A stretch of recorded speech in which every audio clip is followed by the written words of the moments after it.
अस्सलाम वालेकुम viewer, welcome to my YouTube channel. आज हम अपनी इस वीडियो में रिव्यू करेंगे फोलिक एसिड के बारे में।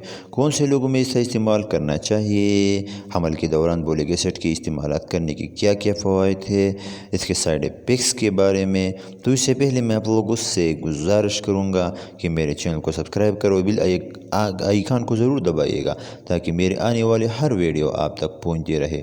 तो चलते हैं अपने टॉपिक की तरफ। आज हमारा टॉपिक है फोलिक एसिड। फोलिक एसिड का इस्तेमाल किन लोगों में करना चाहिए? फोलिक एसिड का इस्तेमाल ऐसे लोगों में करना चाहिए जिसमें पोलूट डिफिशिएंसी हो, यानी जिन लोगों की B9 की लेवल कम हो, तो इन लोगों में इसका इस्तेमाल करना चाहिए। B9 की लेवल कम होने से क्या होता है, जब B9 का लेवल कम हो जाते हैं तो हम मेगाब्लास्टिक एनीमिया का शिकार हो जाते हैं। मेगाब्लास्टिक एनीमिया में हमारे रेड ब्लड सेल लार्ज हो जाते हैं। और वो कौन से अलामात है जो मेगाब्लास्टिक एनीमिया की वजह से हमारे जिस्म में रूनुमा होते हैं? इसमें शामिल है थकावट महसूस करना, सांस का फूलना, स्किन और बालों के रंग तब्दील होना।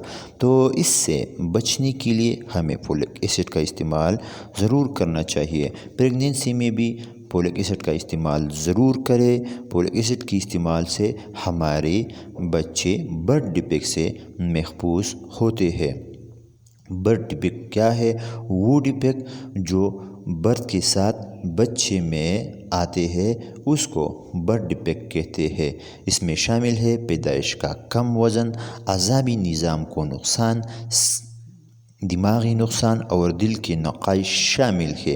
यानी दिल में सुराख होना भी फोलिक एसिड की वजह से होते हैं। इसलिए फोलिक एसिड का इस्तेमाल बाकायदगी से प्रेगनेंसी भी करें ताकि बच्चा बर्थ डिफेक्ट से महफूज हो, क्योंकि फोलिक एसिड हमारे बच्चे के ब्रेन, स्कल और स्पिनल कार्ड को डेवलप करते हैं। तो इसका इस्तेमाल 400 mcg रोज़ाना करना चाहिए। और अगर प्रेगनेंसी में बच्चे में बर्थ डिफेक्ट का ख़तरा हो तो 600 mcg तक डॉक्टर एडवाइस कर सकते हैं। अब चलते हैं फोलिक एसिड के साइड इफ़ेक्ट की तरफ।